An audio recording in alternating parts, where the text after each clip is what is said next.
Doctor साहिबा का ये शोबा है, तो ये पोस्ट मॉर्टम रिपोर्ट से पहले तो आपको ये बताएं कि एक कारकुन स्पेशल चाइल्ड जो कि किसी, मेरे ख्याल में उसने जिंदगी में किसी को नुकसान नहीं पहुंचाया, उसकी वीडियोस चल रही हैं सोशल मीडिया के ऊपर, उससे जो किया गया, पहले मैं ये चाहता हूं कि डॉक्टर साहिबा आपको पोस्टमार्टम रिपोर्ट से बताएं कि उसे हुआ क्या। बिस्मिल्लाहिर्रहमानिर्रहीम। सबसे पहले तो मैं आपको जिले शाह के बारे में थोड़ा सा बताती चली जाऊं। मेरे हल्के का ये बच्चा था और 10 साल से जिस वक्त से मैं उस हल्के में गई हूँ, वो हमेशा हमारे साथ खान साहब की तस्वीरें लेके, झंडे लेके, हर वक्त तो बिल्कुल खान साहब का शदाई था। और जब से यहाँ पिछले 1.5 माह से ये बाहर बैठा होता, मेरी उससे रोजाना मुलाकात होती। एक सादा लॉ इंसान, इससे कभी किसी को कोई नुकसान नहीं दिया, कभी किसी को कोई तकलीफ नहीं दी, हमेशा प्यार से वो बात करता था, सबके साथ वो मिलता जुलता था। उस बच्चे के ऊपर इतना जुल्म और तशद्दुद हुआ। जब मैंने ये पोस्टमार्टम रिपोर्ट पढ़ी तो मेरा दिल दहल गया कि ये जिन लोगों ने ये जुल्म किया, क्या इनके घर बाल बच्चा नहीं, औलाद नहीं है जिन्होंने इस बच्चे के ऊपर इतना जुल्म किया। ये पोस्टमार्टम रिपोर्ट है मेरे पास जो डिटेल, इसमें उसको 26 इंजरीज थी, यानी एक इंसान को 26 इंजरीज, 26 तशद्दुद के निशानात थे उसके जिस्म के ऊपर। सबसे अहम जो था वो था कि उसके सर के ऊपर बाकायदा किसी ब्लंट इंस्ट्रूमेंट यानी किसी डंडे से उसको जोर से उसके सर पे मार के उसका ये जो टेम्परल बोन, साइड की बोन होती है, इसका फ्रैक्चर होके और उसका इंट्राक्रेनियल हेमरेज यानी दिमाग के अंदर उसके खून बहना शुरू हो गया था।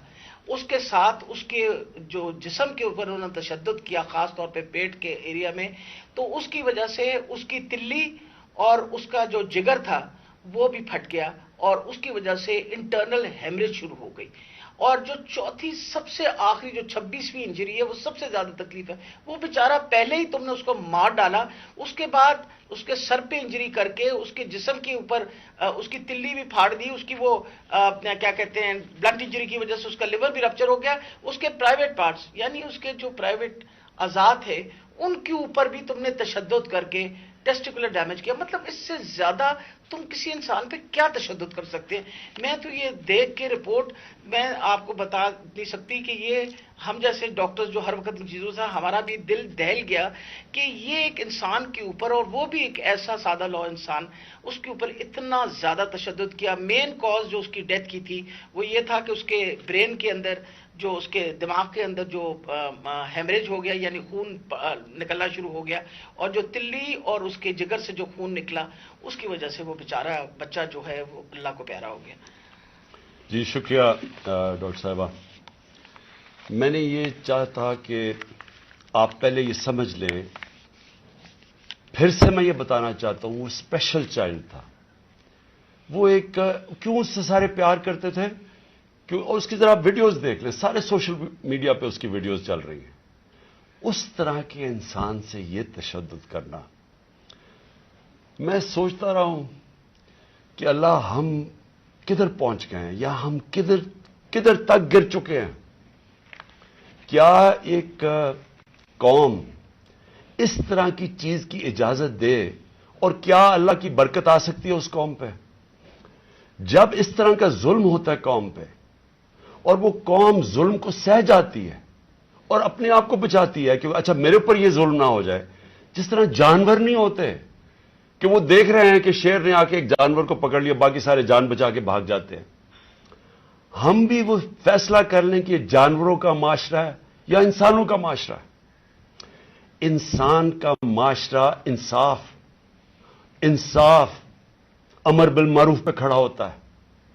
वो जुल्म का मुकाबला करता है जिसको जहाद कहते हैं, क्योंकि जब वो जुल्म का मुकाबला नहीं करता तो हजरत अली का कौल है कि कुफर का निजाम चल जाएगा, जुल्म का निजाम नहीं चल सकता।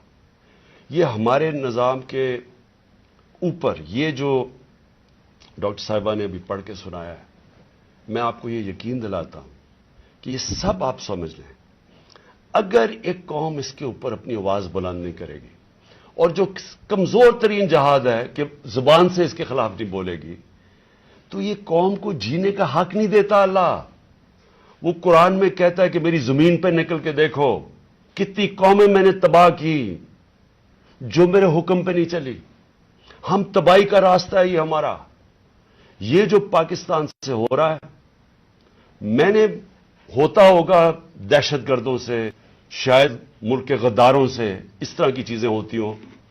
میں نے اپنی زندگی میں کبھی اس طرح کے واقعہ نہیں دیکھے کہ پہلے ایک کارکن ہے، پھر وہ اسپیشل چائلڈ ہے، اور پھر وہ کوئی کسی قسم کا زندگی میں اس نے کسی سے لڑائی تک نہیں کی، اس سے یہ تشدد کیا جائے. اور تشدد کیا کیا؟ سر بھی اس کا، انہوں نے کہا کہ اندر سے خون نکلنا شروع ہو گیا. اس کا جو جگر ہے اور جو اس کی جو پتا ہے اس کو انہوں نے اس طرح مارا بے دردی سے، وہ اندر سے خون نکلنا شروع ہو گیا. لیکن اس کے پرائیویٹ پارٹس، یعنی اس کے اوپر تشدد کیا ہوا. میں ایک اور قرآن کی آیت ہے، اللہ کہتا ہے کہ انسان کو کہ میں نے تمہیں اشرف المخلوقات بنایا، سب سے عظیم مخلوق، جو انسان کا درجہ فرشتوں سے بھی اوپر چلا جاتا ہے. اگر انسان اللہ کے حکم پہ چلے وہ فرشتوں سے اوپر چلا جاتا ہے. لیکن وہی قرآن میں لکھا ہوا جب وہ گرتا ہے وہ جانوروں سے بھی نیچے چلا جاتا ہے. جانور بھی یہ نہ کریں. اور یہ جو ہمارے اوپر جب سے میں یہ دیکھا ہے، ایک آدمی جب سے آیا ہے اس کو ایک پوزیشن پہ لگایا ہے، میں نام نہیں لیتا کیونکہ پھر سینسر ہو جائے گا، اس کو بھی پتا ہے، قوم کو بھی پتا ہے وہ کون ہے. جو اس نے ظلم کرنا شروع کیا سیاسی کارکنوں پہ، ایکسپرٹیز تھی اس کی کاؤنٹر ٹیررزم، دہشت گردوں سے کچھ کرتا تھا. لیکن میں سوچتا ہوں کہ وہ دہشت گردوں سے بھی یہ جو کرتا ہوگا یا جن کے اوپر شک ہوگا کرتا ہوگا تو وہ کتنی نفرت پھیلی ہوگی ان علاقوں کے اندر. تو یہ جب سے وہ آیا، پہلے ہم نے شہباز گل کا، پہلے ہم مانے ہی نہ کہ شہباز گل سے یہ ہوا. وہ شہباز گل ابھی تک ٹھیک نہیں ہوا. جو انہوں نے اس کے اوپر تشدد کیا ہے، ایک یونیورسٹی پروفیسر پاکستان آتا ہے، چھوڑ کے ملک کے لیے ایک خواب دیکھ کے آتا ہے، اس کو جو انہوں نے ننگا کر کے جو اس کے اوپر تشدد کیا وہ ابھی تک ٹھیک نہیں ہے. کون سا وہ دہشت گرد تھا؟ پھر اعظم سواتی سے جو کیا انہوں نے. یعنی ہم اگر قوم یہ چیزیں بھول جائیں گی، ایک دن آپ کا بھی وقت آ جائے گا. ایک سینیٹر 75 سال کا آدمی، اس کو صرف ایک ٹویٹ کرنے پہ اوپر کے باجوہ صاحب شکریہ NRO 2 کا، کون سے دنیا کے ملک کے اندر یہ جرم ہے کہ شکریہ باجوہ صاحب NRO 2 کا.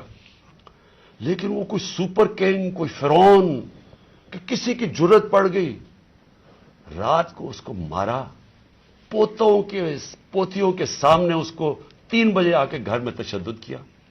پھر اس کو اٹھا کے لے کے گئے اور نامعلوم افراد کے حوالے کیا جنہوں نے ننگا کر کے اس کے اوپر تشدد کیا.